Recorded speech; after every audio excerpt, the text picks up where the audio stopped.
You're listening to Economics Detective Radio.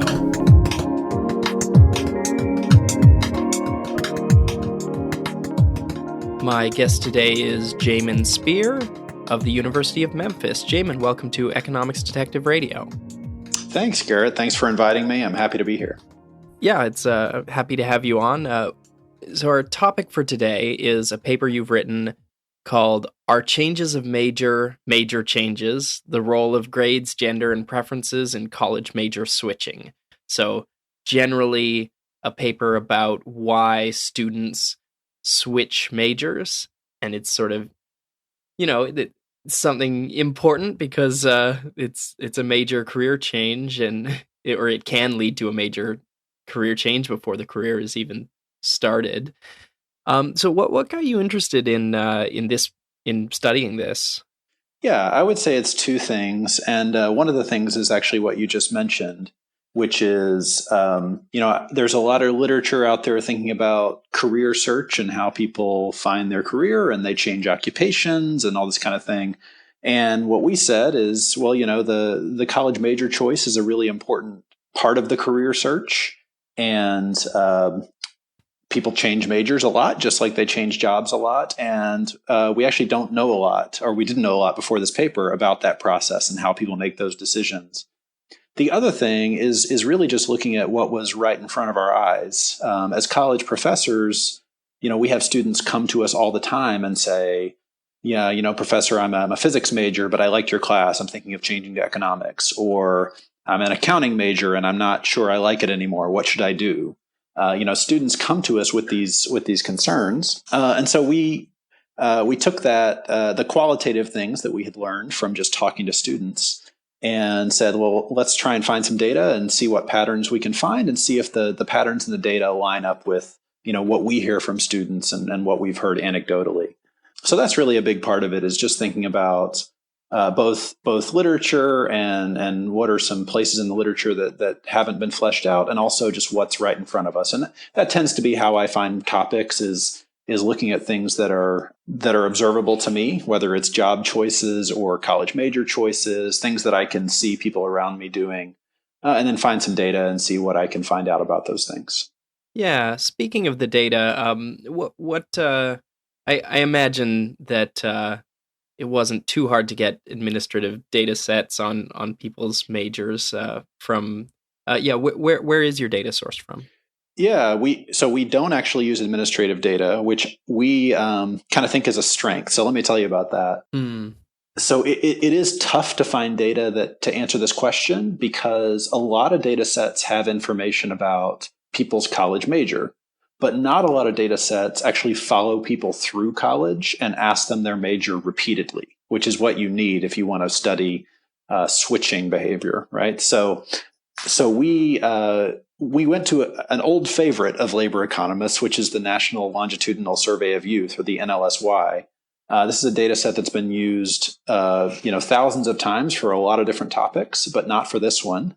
And the reason it worked well for us is that the people in the survey, they start out in the survey as teenagers.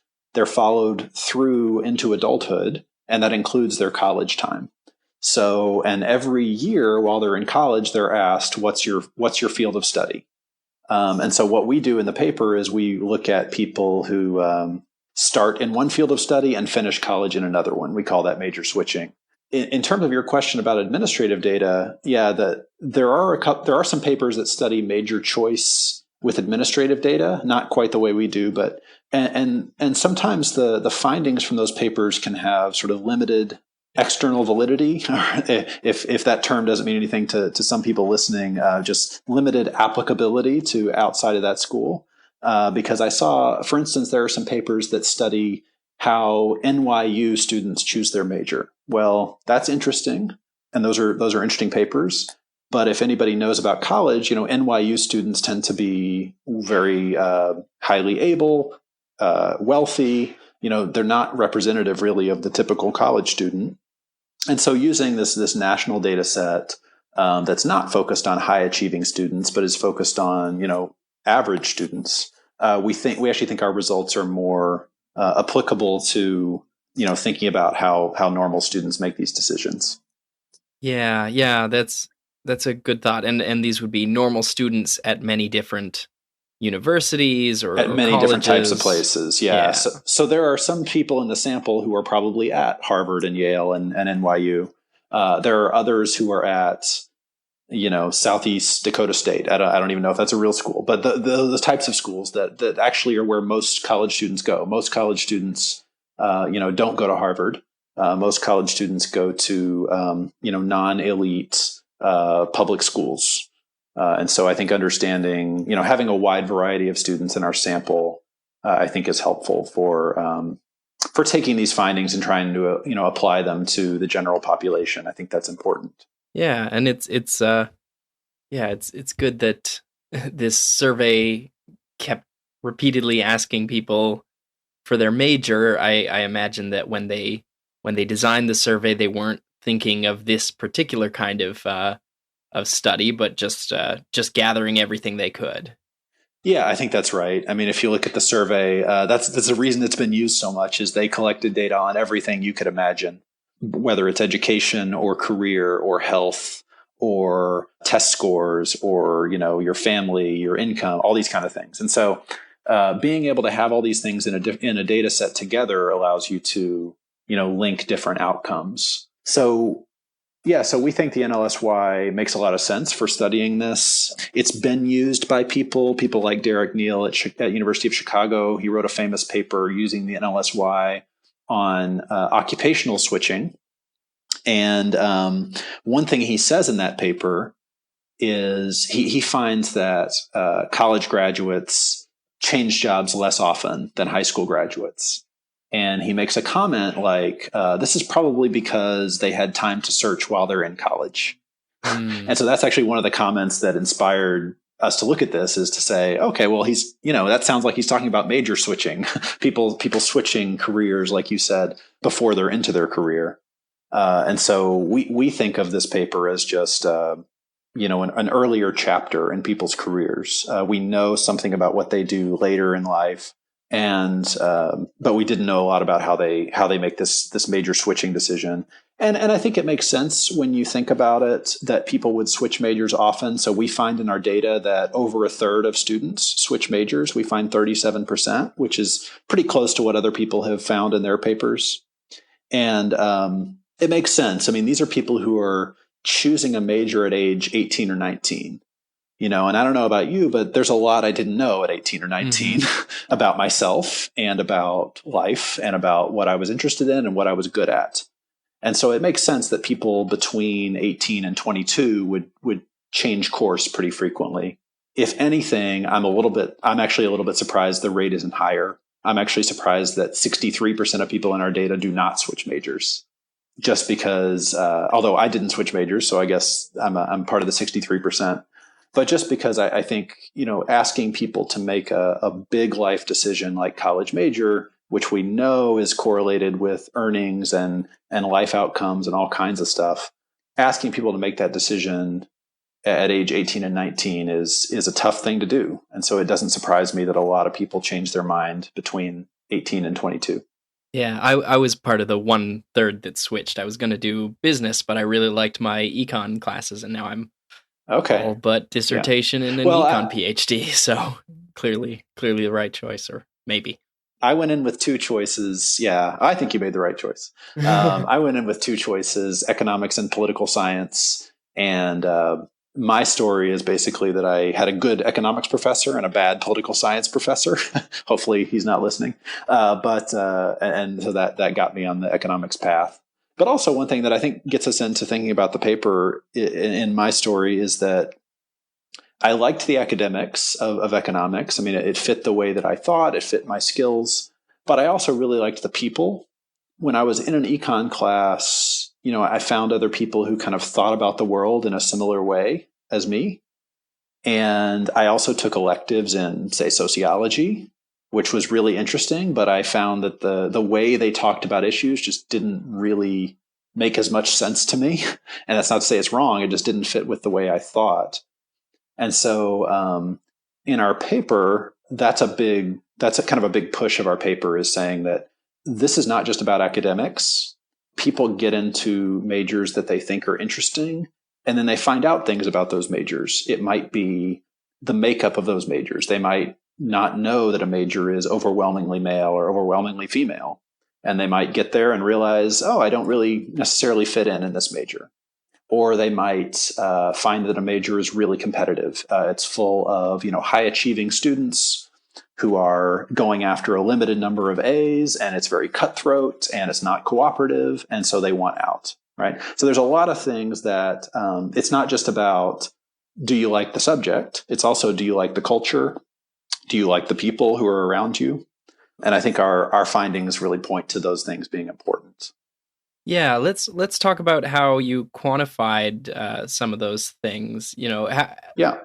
So you look at what kind of grades people are getting. You look at demographics, whether those demographics match the general demographics of the field they're in. So what were the main factors you looked at? How did you quantify them? And then we can move on to the results themselves.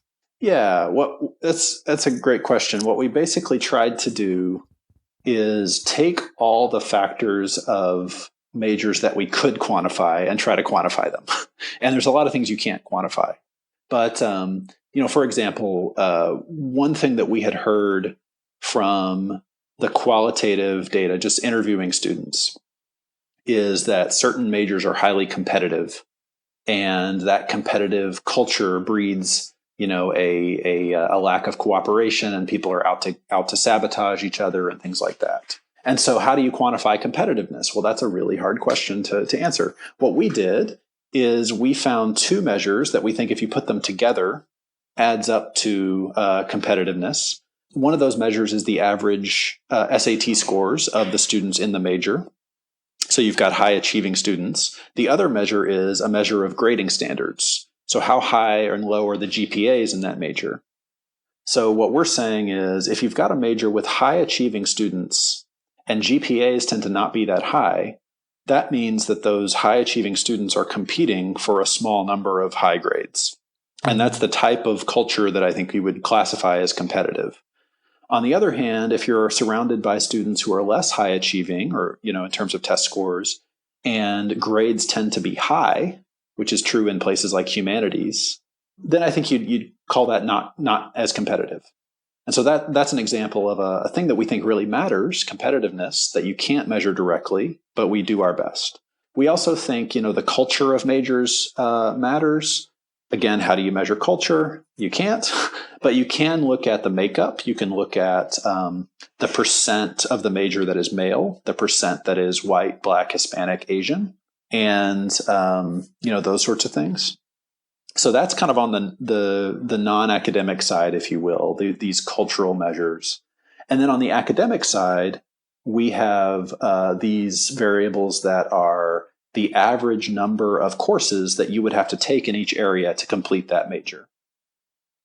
So, if you're going to be a math major, you're going to have to take a lot of math. You're going to have to take a little bit of science. You're not going to have to take a lot of humanities or foreign language.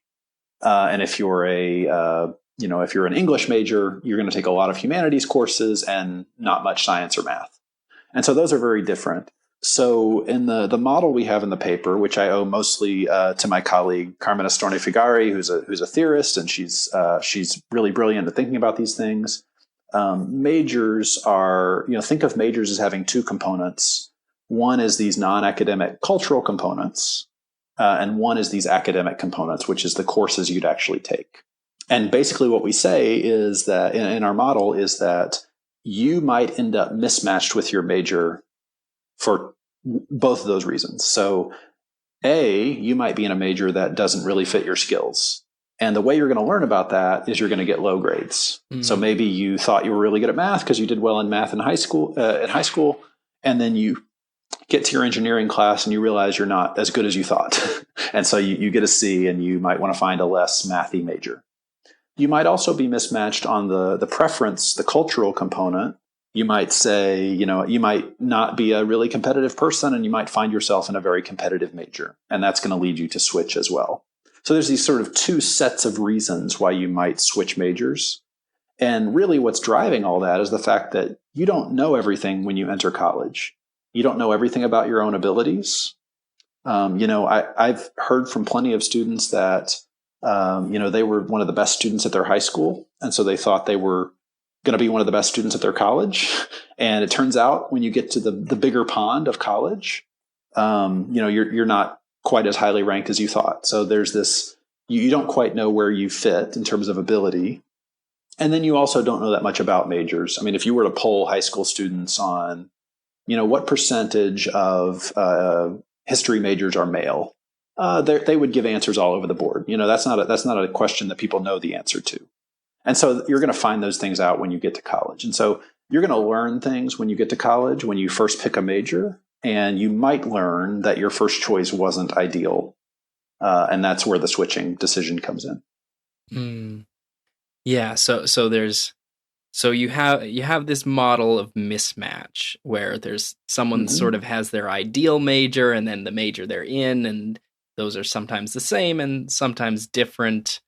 And there's a tendency for them to switch to out of less than ideal major, or out of majors with where there's significant mismatch. Right. And one thing that I think is really interesting about our paper, we think this is an interesting thing. That's why we did it. Is not every major switch is the same. And so you said the title of the paper is "Are Changes of Major Changes?"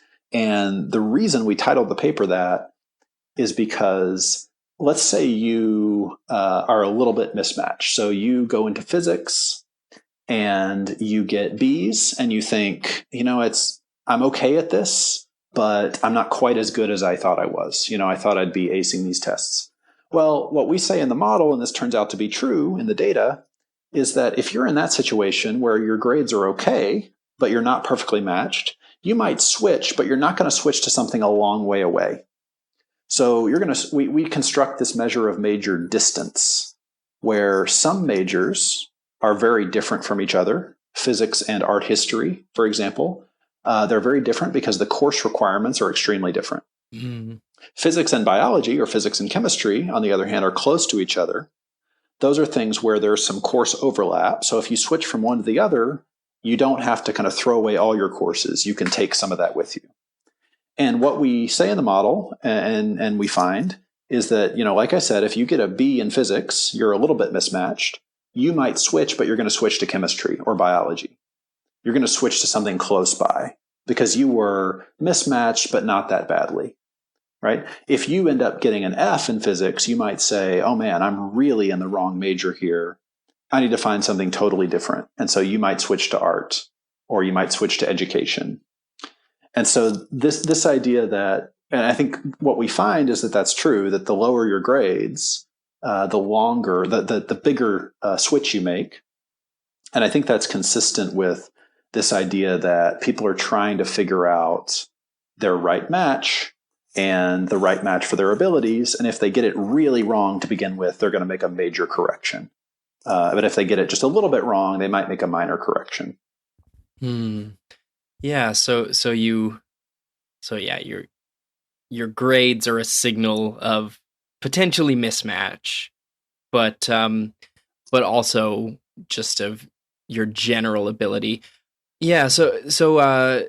Okay. So tell me again about this, or in greater detail, maybe about this measure of distance. Does it include SAT rank? If you switch from engineering, which is I believe, if I'm reading your table correctly, it's the highest in the SAT rank, to yes, I think that's right. protective services is the lowest here. Then I don't even know what that is, but education, second lowest. Education, yeah. So is it just is that part of the measure, or do they just happen to line up with those? Yeah, and actually, I'm looking at the table. I think nutrition is actually the lowest in SAT. So so our distance measure doesn't include that. Our distance measure is based on the course overlap. So how distinct are the courses that you have to take in major 1 and major 2? And the reason we do that is because there are costs involved in switching majors. So let's say that I've done 3 years of college and I now need to switch majors. If I switch to something very different where I'm going to have to, where none of the courses I've taken are going to count toward that new major, I'm probably going to have to delay my graduation, right? And that's a big cost. I might have to spend an extra year or two in college. And that's really about the course overlap. So switching from physics to chemistry, you might be able to, to take a lot of your courses with you. And so when we talk about distance, we're really talking about academic distance. That's what we call it, because we're talking about the courses. We don't have a distance measure for the cultural things like SAT math and grading standards and the gender makeup. What we do instead is we just kind of look at the patterns in terms of, when people change majors, do they tend to change to majors that have easier grading standards? Do they tend to change to majors that have lower SAT scores? Do they tend to change toward majors that whose demographics match their own? So, women to majors that are more female, that kind of thing. Basically, all those measures are so different. Competitiveness, gender, all these things are kind of different that we didn't want to put them together in a single measure. Yeah. Whereas for courses, we think that, they're all sort of the same category. They're all apples. The other ones are apples and oranges and bananas. But at least the courses are all apples. And so we're kind of putting them together in one measure of distance. Yeah. So let's talk about which majors tend to lose the most students and which ones tend to gain the most. Is there a clear pattern there? Yeah, there's a pretty clear pattern. Definitely the majors that lose students in switching are STEM majors. So that's a buzzword we use a lot, but science, technology, engineering, and mathematics. So if you look at the majors that on net lose the most students from the start of college to the end of college, it's biology, computer science, medical health services. That one's a little different, but then engineering and physical sciences. So 4 of the top 5 are, hardcore STEM disciplines. The majors that those are majors that have high switch out rates and low switch in rates. So a lot of people who start engineering end up switching out, or start computer science, switch out, and virtually nobody or very few people switch into those majors.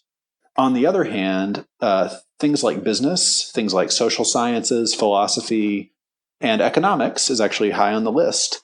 Those are net gainers. So people are switching from other fields into business or into economics or into philosophy. And actually, the most common switches in the data that we see are actually the most common one is computer science to business, which just fascinated me. So you have people who and you can see some overlap. I mean, business, computer science skills are highly valued in business. So that's, it kind of makes sense that you would switch from one to the other. But that's actually the most common switch we see in the data. And business is an interesting case. You said you switched out of business? Okay, so the business program at my undergrad institution had you front load all your electives, and then it was all business courses in the 3rd and 4th year. And at the end of my 2nd year, having done a lot of econ and math electives and just really liking those, I ended up doing major in econ, minor in math. So I really wasn't in business. I was just signed up to eventually be in business. Right. Right. Yeah. Business and economics both have very low switch out rates. Mm-hmm. So most people who start a business major or who start an econ major tend to stay with it, which, in our data, physical sciences, 74% of people who start in physical sciences switch out, whereas business is 19%. So pretty dramatic differences, and I think some pretty clear patterns in terms of, what types of majors people are leaving and what types of majors people are not leaving. Yeah, I'm realizing I know multiple people who've switched into computer science, which I guess means that my bubble is, including my sister, so my bubble's probably not representative, but I also know a lot of people who started a major in computer science and had so many job offers that they left early just to work and earn a high salary, because here in Vancouver, there's a huge demand for software devs. Okay, interesting. But yeah, Yeah, and one thing, if I can just kind of follow up, I mean, I know we'll get to this, but I think it's worth mentioning here is, a big part of our paper is about gender. And when you look at the switching patterns, you already get some feel for gender differences. So the gender switch out rate in computer science, for example, is much higher. The switch out rate for computer science is much higher among women than among men. It's the 62% of women who start in computer science switch out, and for men, it's 37%. And that kind of hints at some of the things we're going to find in the paper that there are pretty substantial differences in switching behavior for men and women, and that's really, I think, what people have been most interested in with this paper, from talking to people and from presenting it and that kind of thing, is the gender results. But just looking at the raw patterns, you already kind of get a sense of that. That women are leaving certain majors at much higher rates than men are, and those tend to be the STEM majors. Yeah, I mean, when you say STEM, it's really STEP, because math seems to be the outlier where it's getting a net gain. That's true. Yeah, you're right. Yeah. Yeah, that one's a little odd. It is a little odd. You're right. I don't have a great explanation for it, but yeah, that's right. It's mostly science and engineering, really, that are driving a lot of this. Yeah, and not so much mathematics. So obviously, we lump those together, when we say STEM. But you're absolutely right. It's even within STEM, there are big differences, and that's true with gender. I mean, a lot of people, when we talk about the STEM gender gap, I mean, that's a thing that people talk about a lot. It's huge. It varies a lot within STEM. Biology is mostly female. Biology is majority female, and engineering is 80% male. It's the most, it's the most male major. So that's true in general. I mean, sometimes I mean me, we get a little lazy when we talk about STEM and lumping everything in one. And really, these subjects are not all the same. They have different academics. They have different cultures, and you see in the switching behavior that they do act quite differently. Yeah, and I mean, math, you can see it because it's a required course for so many other subjects that it might just gain people from the exposure, right? Like you're not gonna have a required course in nutrition if you're studying something other than nutrition, but there's so many majors where they're gonna put you in a math course, and maybe you just really like it and you switch to it. Or you add it as a second major. That I think we hope econ students do that sometimes, but I think that's another thing, is you might take some math, realize you're good at it, and maybe you like your other major, but you add math. Anyway, yeah, I think you're right. Yeah, and on more of a side note, just math in high school is they front load all the boring math, and then once you're in university, maybe you get to the stuff that's more interesting. But I mean, I'm gonna start telling my students that who say they don't want to take any more math. I'll say, you don't want to stop before the interesting stuff comes. That's a good point. Yeah. I mean, it's interesting, but it's also challenging. So let's talk about results. So I mean, you talked about your major distance model, and how did that pan out? Is it highly predictive of major switches? Yeah, absolutely. So I guess let me take you through a couple of the key findings. The first of which is what you're talking about. So we do find that people with lower grades are more likely to switch majors. That's not a huge surprise. That's exactly what we expected. And also, people with lower grades are more likely to make larger switches. So just like we talked about with physics and switching to chemistry versus switching to art, grades are strongly related to that decision. We also find that women and minorities switch more often. So women switch majors more often, and blacks and Hispanics also switch majors more often. There isn't really a strong relationship of like student ability and switching, but the demographics are interesting. But the thing that really surprised us about the switching, and this is, when you write down a model, I think this is a good lesson for anybody who's working on research. you should write down a model with what you think is going to happen. And then if it doesn't happen, you should just say, this doesn't support the model. This doesn't go with the model. We must have something wrong. Mm-hmm. So one of the things that didn't happen is in the model, people switch, and that should mean that they find better matches. They should find subjects that they're better at once they switch. What's interesting, and so we do find that people switch when they have low grades, but we don't find that when they switch, their grades bounce back. We don't find that switching is related to grade improvement. So it seems like people are sort of searching for a good match through switching, but it's not clear they're successful, which might just mean if they don't get it right the first time, they don't necessarily get it right the second time either. But at some point, you sort of just have to settle for what you do because you can't stay in college forever. But I think that's an interesting thing that we didn't expect to find. We expected to find that, when people switch, their grades improve, but that's actually not what we find.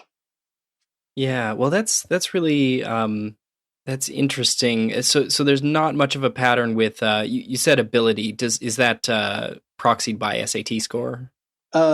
We have a different test score called the AFQT, but it's the same idea. It's a high school, it's a test score you take before coming to college. Yeah. So ability may not be the right word there. There's a lot of people who feel strongly about what word you should use, but basically, your test scores coming into college, your preparation, your level of preparation, that kind of thing. Yeah, because you'd think that, if someone tested in the 30th percentile for a STEM major, and then they switch out and they're now in the 70th percentile for their new major, if they were two very different majors in terms of test scores, you really would expect them to do better, although they're now having to catch up. But who knows? Yeah, no, we were surprised by that as well. And one part of it might be that, especially for STEM, a lot of our results point to that people aren't necessarily leaving for academic reasons. There are people who are getting low grades in STEM and they're leaving, but there's a lot of people who are getting good grades in STEM and are also leaving. And we think it's mostly about the culture of STEM. So when they leave STEM, they're finding majors that are less competitive. So lower SAT students, easier grading standards. And also they tend to be, women who leave STEM tend to find majors that are less male. And so if you think it's more about those things, right? If you think it's not so much about academics, they were doing okay, they're leaving more for these other reasons, then maybe it's not quite as surprising that their grades don't improve because they were actually doing okay to begin with. But yeah, overall we were surprised. But I do think that's part of what's going on is that there are other reasons for switching besides academics. And one thing that's related to that we find in the paper is that so we create this measure of competitiveness for the major, that I talked about before. And if you look at the relationship of that variable with whether people switch or not, so do people switch out of highly competitive majors? When you just do it for everybody, you find nothing. There's no relationship. But then we break it down by gender. And we find that women tend to leave competitive majors at higher rates. But men actually are the opposite. So men are actually kind of induced to stay in competitive majors. And we were fascinated by that. And it's especially women who come in with lower levels of preparation, which kind of makes sense, right? It's that people who come in with lesser test scores might be more deterred from these difficult majors. But what's really fascinating is that's only true for women.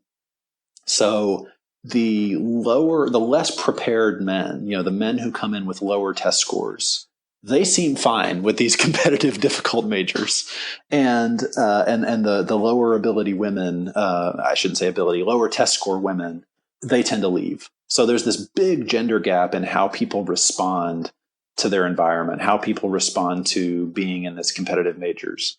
And that, again, that's one of the big reasons we think that a lot of this is about kind of culture and not academics, because it's not just that all the lower ability students are leaving. It's that's only true for women. And that may be because these men are overconfident. There's a lot of research showing that men are overconfident. So maybe even if they're not that great, they think they are. Or it may just be that they can tolerate that competitive culture more. that kind of thing. We're not sure, but that's a really interesting finding that to us that the less prepared women leave, but the less prepared men stay. Yeah. I'm kind of thinking about some of the experimental econ and studies Yeah. showing higher competitiveness among. They'll sometimes do studies on like Yep. school children, and get them to do some kind of do a task, and then when they do the scoring in a competitive way, so it's like the best person gets a payment versus a piece rate way. Right. They're Right. measuring for competitiveness, and they find a gender difference. So this would line up with that literature. Yeah, you're right. That's a pretty consistent finding in a lot of different papers, often with experiments, as you said, that on average women are less competitive. Now, what's interesting about that with regard to our project, so it's not in our paper, but my co-author, Carmen Astorni Figari, she has done a lot of qualitative work with focus groups and this kind of thing. And when she talks to the women who stay in engineering, so not the switchers, the women who stay. And when you talk to those students, you find that in terms of competitiveness and things like that, they are more like the men. So like the women who tend to stay in engineering are the very competitive women. And so for men or women, you have a distribution of preferences. You have a distribution of competitiveness. And what these papers that you're mentioning are finding, and I think what our paper is consistent with, is that the average woman is less competitive than the average man.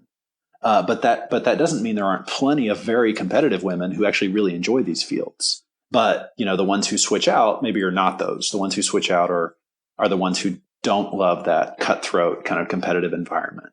And there's a lot of those. And I think what we're finding is that these are people who are perfectly competent. They're good at math and science. They may be even getting good grades. They just don't love the environment. They don't love the culture, the cutthroatness, or the makeup of the student body, or things like that. And that's really consistent with our interviews of students. When we have students switch from STEM to economics, for example, economics is also very male, but it doesn't quite have that same reputation for competitiveness and cutthroatness. And that's what students tell us when we've interviewed them. They've said that's what they're leaving. They wanted to use their math skills, so they moved to economics, but they just didn't want that highly competitive, cutthroat environment. Mm-hmm. And I mean, I think the competitiveness is maybe it's a proxy for some other things. I'm just thinking about the engineering.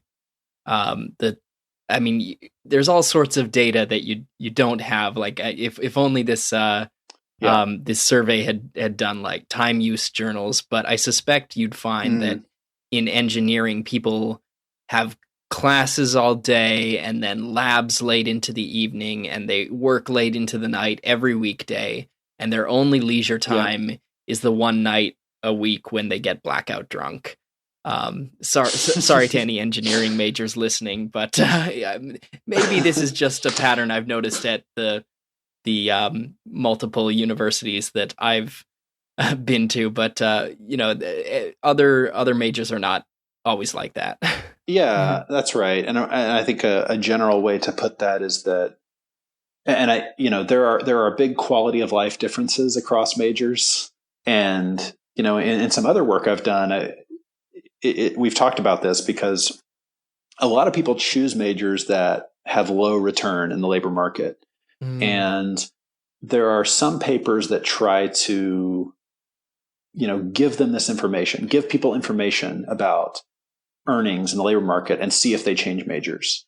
And typically they have very small effects. People learn about the earnings differences and they just stay where they are. And I think a lot of that is that, earnings is not everything. So if you are in a field where you're working constantly and you see that as your future, you see, in the labor market, I'm going to do the same thing. That doesn't appeal to everybody. It does appeal to some people, but it doesn't appeal to everybody. And, I don't think it's stereotyping to say that it's probably less likely to appeal to women than to men, or at least that men say they can handle it, as well. Because you do see in the labor market, Men often work very long hours and are away from home more and things like that. And of course, there are women who enjoy those things too, but probably men do more than women. And so I think you're right that that's some of what we're picking up in the competitiveness variables, is probably related to these quality of life measures that we don't have. Mm-hmm.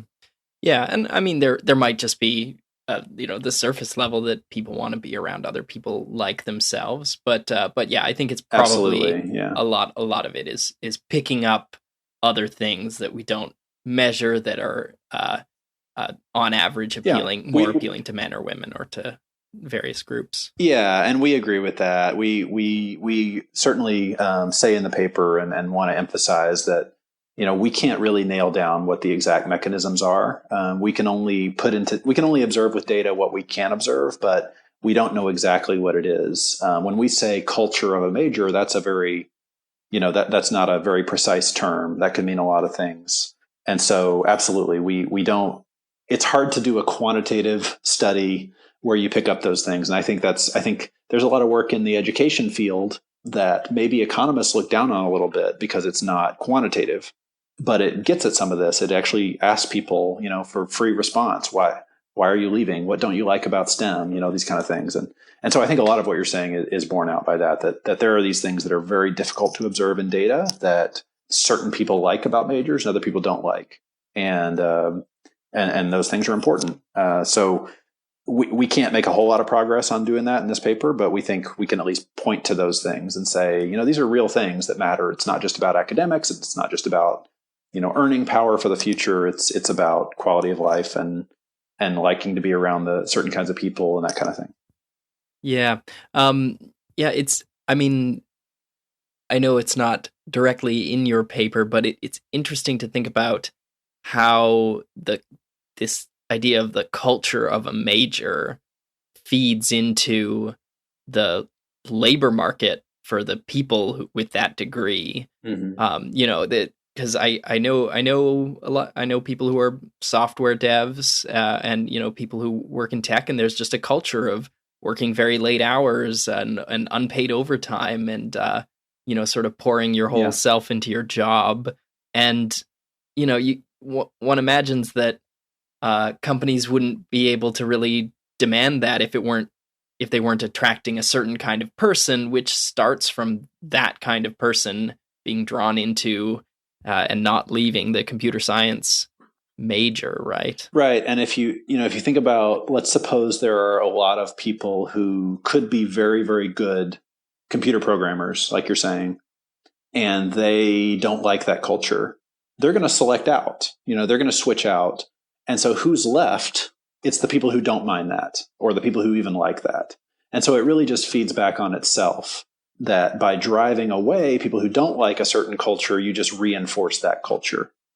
And I think that's definitely true. And so, these switches that happen in the majors at the major stage, right, they can have impact on what that profession ends up looking like later, because the people who left, who maybe could have made a difference for the culture, right, who could have changed the culture, maybe in a positive way, they left because they didn't like it to begin with. So, yeah, I think that's an interesting thing, and that's part of our conclusion when we think about STEM is that let's suppose that I were a policymaker and I wanted to get more women in STEM. Suppose that was my goal. One thing I might try to do is just prepare them better. So do some kind of intervention in middle school, let's say, to get women more prepared or interested in science. I think what our paper and what some other papers would say is that that's going to have limited effectiveness, because you're just sending more prepared women into these fields that already have an established, culture that has been established mostly by men. And you really sort of need a culture change or a critical mass of women to come in and stick with it and change the culture. But that's, that really shouldn't be on the women to do. That should be on the men to do. But just practically speaking, I think that just focusing on improving women's preparation isn't necessarily the right. Well, I'm not saying it's not going to have an effect, but it's not going to solve the problem. It's not going to close the gap, because we're seeing that a lot of the gap is really driven by things other than, being prepared. Yeah. Yeah. And it's hard from a policy standpoint. It's these conclusions that, it's all about what policy do you do to change the culture? Yeah, definitely. Yeah. It's people have tried, and it usually does not work in the way they predict. Yeah, that's correct. So that's why, we can say certain things, but we don't really have policy recommendations in the paper, because I wouldn't know what those would be. Mm-hmm. We can more, this is a descriptive paper. I guess if I can talk about that for just a second. Oh, yeah. For people who are listening, you might know that economics has really undergone a revolution in the last 30 years or so. It's been talked about a lot over the past week or so after Alan Kruger tragically passed away, because Alan Kruger was one of the people who led this revolution of really solid empirical methods to pick up causality, to tease out things that are causal effects. And that's a great revolution that's happened in economics. But one of the things that I think has happened is that there started to be an expectation that every paper needs to be that way, that every paper needs to have a clever, really, really solid way to identify causal effects. And this paper is not in that vein. I presented this paper at a conference a while ago where every other paper, there were about 8 papers at this small conference, and every other paper had some clever technique to claim that their results were causal. And I got up and just presented these, descriptive statistics and exploratory regressions. And I was trying to kind of piece a story together, and basically got a lot of confused looks. They were waiting for me to talk about, an instrumental variable or a regression discontinuity design, some of these new techniques that are so powerful and so useful. But I'm glad this paper is getting some attention, because I really think that descriptive work is valuable. I think just knowing what the patterns are and what stories they point to and maybe point away from. So this paper cannot prove that women leave STEM more for cultural reasons than for academic reasons. I can't prove that. That's not within the scope of this paper, but it's strongly suggestive of that. And I think if you pile up enough, suggestive, descriptive evidence on things, you start to piece together a story. So I hope that that's the kind of work I tend to do is interesting descriptive work, and I hope that people in economics won't abandon that completely. I think there's a place for good causal studies. I also think there's a place for interesting descriptive work that gets people talking and gets people thinking, and maybe gets people to do follow-up studies. I would love somebody to come up with clever methods to identify why people change majors and do those and follow up on my work. So anyway, that's my little soapbox about descriptive work being valuable. Yeah. Someone needs to find the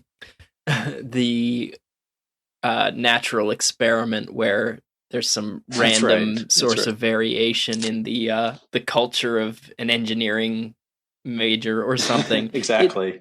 It seems very, very plausible. There was at the Southern Economic Association meeting last year, the president, Chris Room, who's I think at University of Virginia, gave a talk where he basically said that these methods to identify causality often get us really good causal estimates of things, but they're not so good at answering big questions. Often big questions can't be answered with an instrument or with a natural experiment. Sometimes with big questions, you just need a lot of descriptive evidence, and you need to kind of piece it together piece by piece. And so that's sort of, I think, the vein of this paper. The big question is, or one of the big questions would be, how do people choose their major?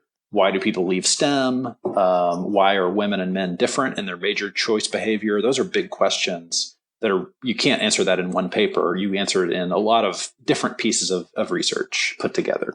So, this is not a comprehensive paper in terms of everything you want to know about majors in this paper. No, it's not that way. It's, but we view this as an important piece, and that the patterns we identify here can really, point to, okay, what stories look most likely and what stories look least likely in terms of answering those questions.